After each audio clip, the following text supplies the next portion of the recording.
Welcome to Supernatural Stocks on Moneyweb with your host, the Finance Ghost. This is your weekly fix of equity analysis designed for stock pickers. Whether local or international, you can expect a mix of news and my ideas about what I'm seeing in the markets. As earnings season slows down at last, I finally managed to actually play a round of golf last week, and it was predictably terrible, but I had a great time, and it made me think that perhaps it's time to talk about golf in your investment portfolio. There are 4 major tournaments every year on the golf calendar. The Players' Championship is often called the 5th major, and I'm quite sure that Rory McIlroy, who won it last weekend, would be the first to tell you that there's a very big gap between the 5th one and the 4 that really matter. Now, the point is that April to July is when all these majors happen. That is the season. It's no coincidence that this aligns with the Northern Hemisphere summer. This means that the sport headlines will be full of news of golf. You'll see it online everywhere. Last year, things got even crazier because half the headlines had nothing to do with the sport itself, and everything to do with Scottie Scheffler getting arrested under ridiculous circumstances outside a major tournament. And of course, poor Rory McIlroy was in the spotlight for his potential divorce and then some unbelievable meltdowns at tournaments. Golf does dish up some headlines, that's a fact, and that's a good thing for the sport.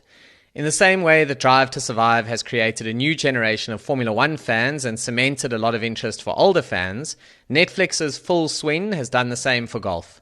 Personally, I'm loving the golf even more these days, and I'm a lifelong F1 fan. Perhaps it's because I'm a dad and I'm in my mid to late 30s, and this means that pro golfers resonate with me more than an 18-year-old rich kid buzzing around a track in a Formula One car.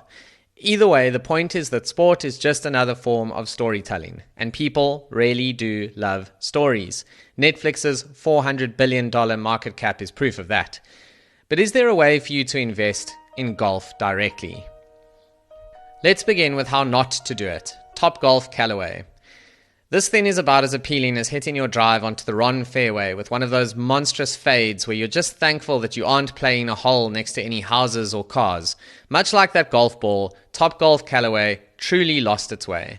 Over 5 years, which means using the COVID lows as a base, the share price is down 44%. This is despite all the growth in golf as a socially distanced game, which was then followed by Netflix's best efforts to make the sport cool. That is a proper failure. If you bought the pandemic peak at around $34, you really are hurting, down at $6.60 at time of recording. The clue is in the name. You see, Topgolf, the first half of the name, is an asset-heavy business in which golf driving ranges with all kinds of fun technology have been built. Think of it as 10-pin bowling, but for golf. They are meant to be social places where you go with your friends and you eat and you drink and you be merry along the way. I've experienced the one in Dubai. I must say I had a great time. It is a very, very impressive place, but it is not a cheap form of entertainment, and I think it can become quite gimmicky. I don't really see myself going over and over again to visit one. In contrast, the other half of the name, Callaway, is a traditional golf equipment business, and they have got a great business. A number of top players are Callaway athletes, including South Africa's very own Christiaan Bezuidenhout, currently ranked 55th in the world. Although you can see how the company arrived at a conclusion that perhaps these two segments belong together, the reality is that one is an IP company that sells equipment through a great brand at retailers around the world, and the other is basically a property company that needs to drive higher utilization rates in order to succeed.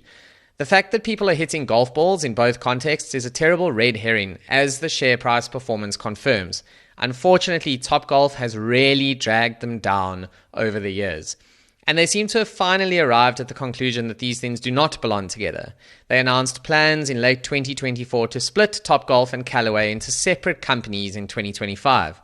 This can't really come soon enough because the recent trend at Topgolf has been a decrease in same venue sales. They expect those sales to be down mid-single digits for the year, and although EBITDA will be flat for the year, that's only thanks to some non-recurring items. If you adjust for those, EBITDA will also be down, so it's not good. I think the reality is that Topgolf needs to become cheaper, that is the product, not the share price, in order to drive capacity utilization, and that is going to be a messy journey. It's a turnaround story in purest form. There's a lesson here in being very careful with investment thesis creep. Oh, golf is growing and I love the fundamentals does not automatically translate into, wow, let me buy a fun facility themed around this game. It's a different consumer decision to play the sport seriously and to go and mess around at Topgolf. And this brings us neatly to the pure play in this sector, where I have a long position. Let's tee up Acushnet. The ticker for Acushnet is GOLF. GOLF. That's the share code. That tells you everything. It's what they do. It's all they do. They don't mess around with anything else. Over 5 years, the share price is up 170%. A compound annual growth rate, or CAGR, of more than 22% a year. Now we are talking. You're probably thinking that you've never seen Acushnet on a ball or a hat or a golf shirt. What is this name? Well, you haven't seen that because that's not the trading name that matters.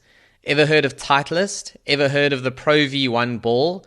Look no further for an example of absolute dominance than the Pro V1 golf ball.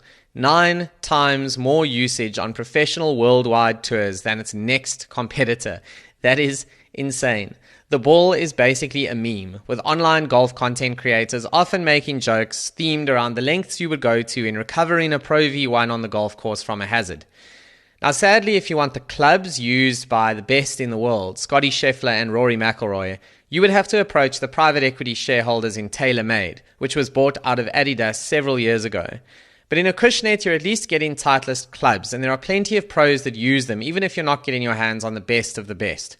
You're also getting Scotty Cameron putters, basically another meme-level product on greens around the world. And FootJoy is a solid apparel business. I can confirm, having bought their product, it really is good quality stuff. It's a fairly simple business, and it grinds out great returns. In 2024, sales were up 4% in constant currency, and adjusted EBITDA was up 7.5%. Of course, what really matters is how things are looking going forwards. Now, you've got characters like Bryson DeChambeau, who has found a way to become a sensation on YouTube in addition to the very good and interesting golf that he plays. He's done some videos with Donald Trump that racked up gazillions of views, and Trump himself is really into golf. So love him or hate him, that's going to help the game in the US right now. It's going to get more people looking at it and playing the game. Acushnet quotes some incredible stats, with US rounds up 2% in 2024 to a record dollar value. The number of golfers increased by 7%. The net gain in golfers is the largest single-year increase since the year 2000. That's incredible. There were over 3 million beginners.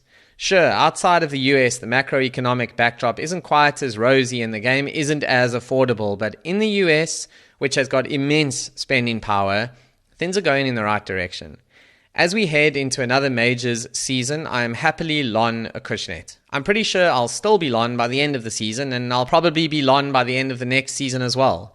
And by the way, Acushnet is trading on a PE of around 20x, which happens to be in line with its 3-year average, thanks to an almost 8% decline year to date in line with the broader US market correction.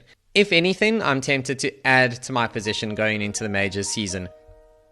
I think above all else, the lesson here is that if you like a particular theme, find a pure play example of it and just be very careful buying something that clearly is not strategically focused. It really is remarkable how different the outcomes have been for those who bought Topgolf Callaway instead of Acushnet.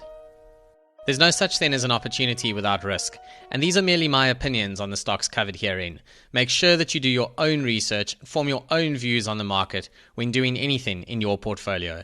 Nothing in supernatural stocks should be taken as advice.